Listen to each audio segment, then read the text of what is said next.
insightful picture of particularly regarding solidarities and opposition to war and the continuities from 1968 to the present. And so I think I will focus more on how these solidarities were organized, because I'd like us to also think about the impact of feminism, which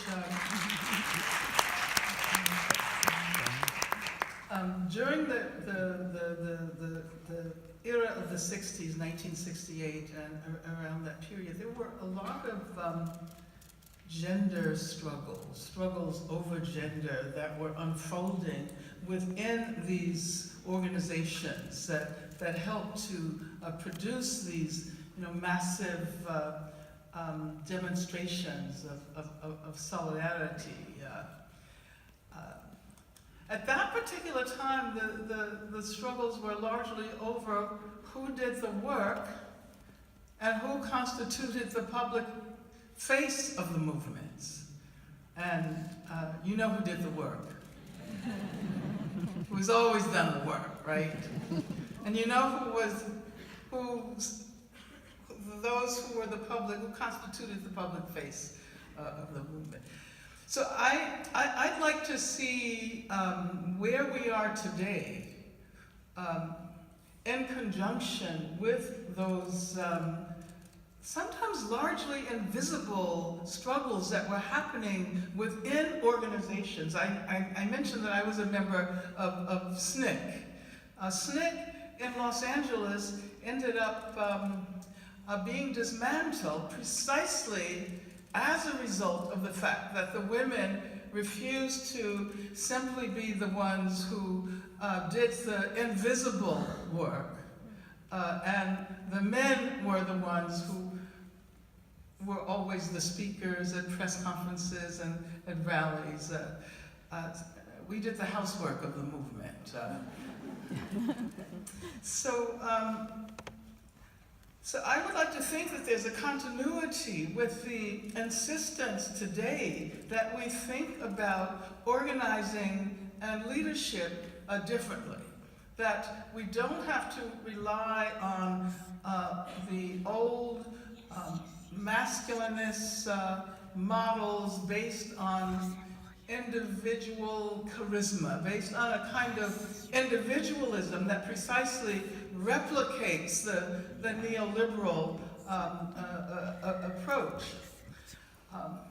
And so I would like to think that the emphasis now on, at least, I'm speaking from experience within the United States, if you consider the movement, the Black Lives Matter movement that has emerged, the movements against Trump. After all, it was a women's march that, and it wasn't a march of only women, of course. It was a march led by women, and women constructed very broadly. Black women, Latina women, indigenous women, Muslim women, as well as working class white women, queer women, trans women. So in the process of engaging in this organizing, we've seen the importance of shifting the way we think about our work, or at least questioning and criticizing the categories that we use, such as the categories of gender. And I think that, and this is why I was saying before that I'm super glad the revolution didn't happen in 1968, because we would still have enormous problems on our hand, perhaps problems that we would be less capable of addressing than we are today. What for you is the central role of slavery in the making also of the world we live in, of racial capitalism? Because considering also that in France, slavery, the question of slavery has not really been quite understood in the way in which it was a central role. So for you. And then Tariq, there will be also specific question also within that last question. Wow, that's a huge question.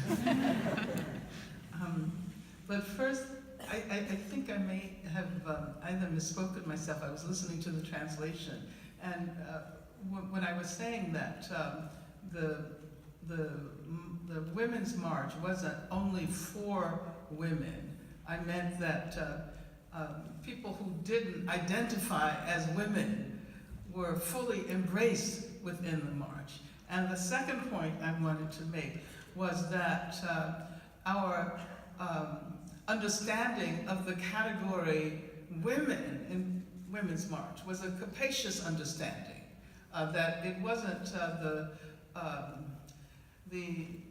kind of clandestine racialization within the category that usually happens. We think women, and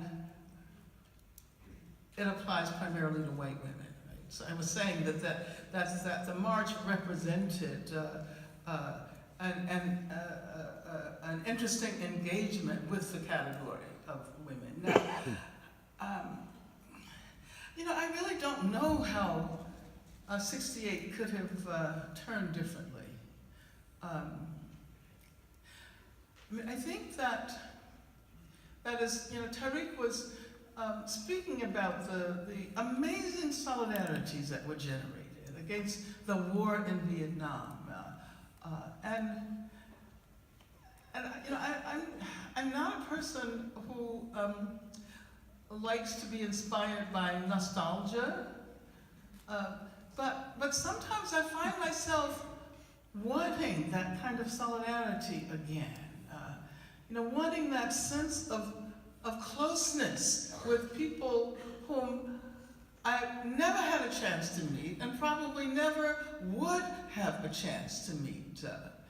And I should also say that a couple of years later, I don't know if you know my story, but I ended up needing some solidarity myself because I was, you know, facing capital punishment, and people all over the world, including here in France, and especially here in France, joined that campaign to free me. So I take solidarity very seriously.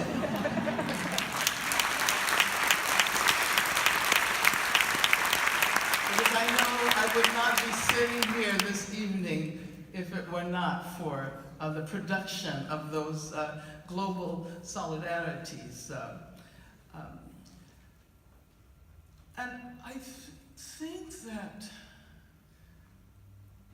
somehow the very technologies that are designed to promote, expand communication sometimes militate against the production of these solidarities.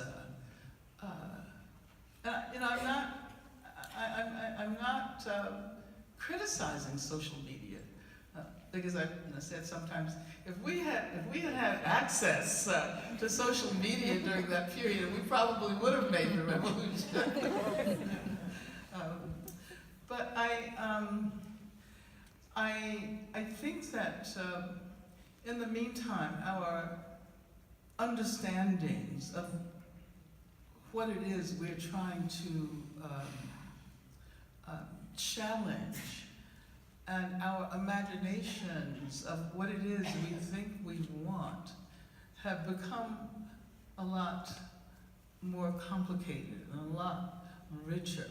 And I think feminism has played an important role in the troubling of a kind of mechanical sense of what it might mean to make a revolution.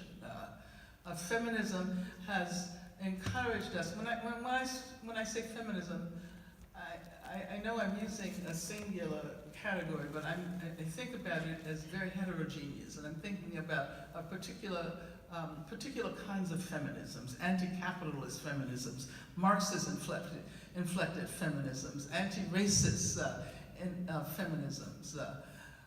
And I think that we have learned, how to think in a more, the term that's always used is intersectional, but it's about grasping relationalities and connections and ways in which our realities overlap and are in cross-cutting relationships. So I think that this has been produced over time as a result of the struggles of 68.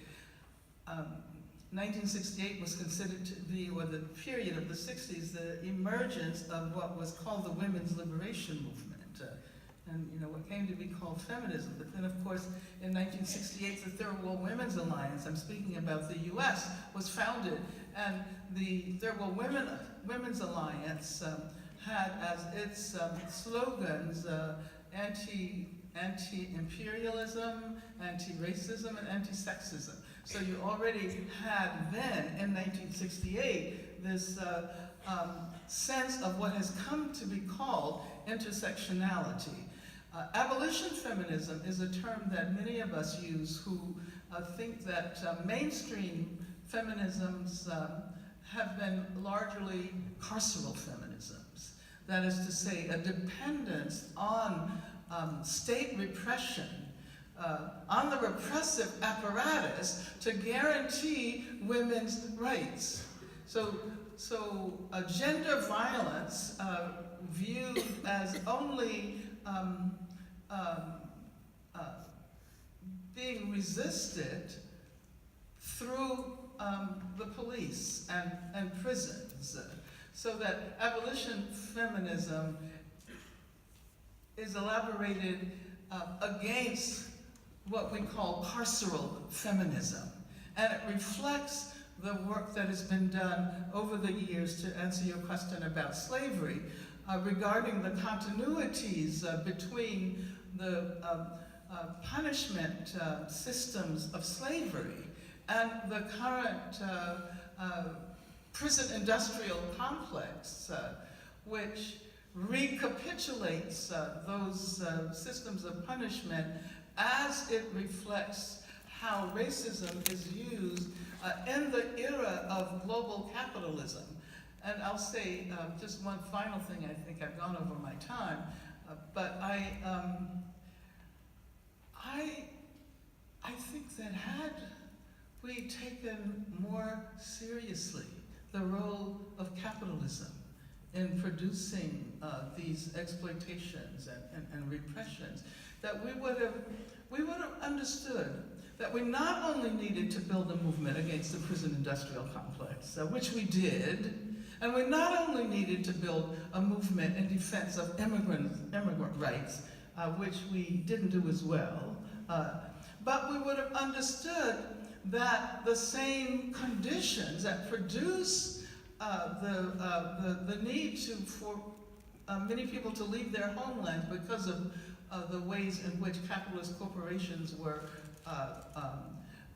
affecting their home economies, which created the conditions that led so many people of color, black people especially, to prison because of the restructuring of the economy and the fact that the welfare state basically disappeared.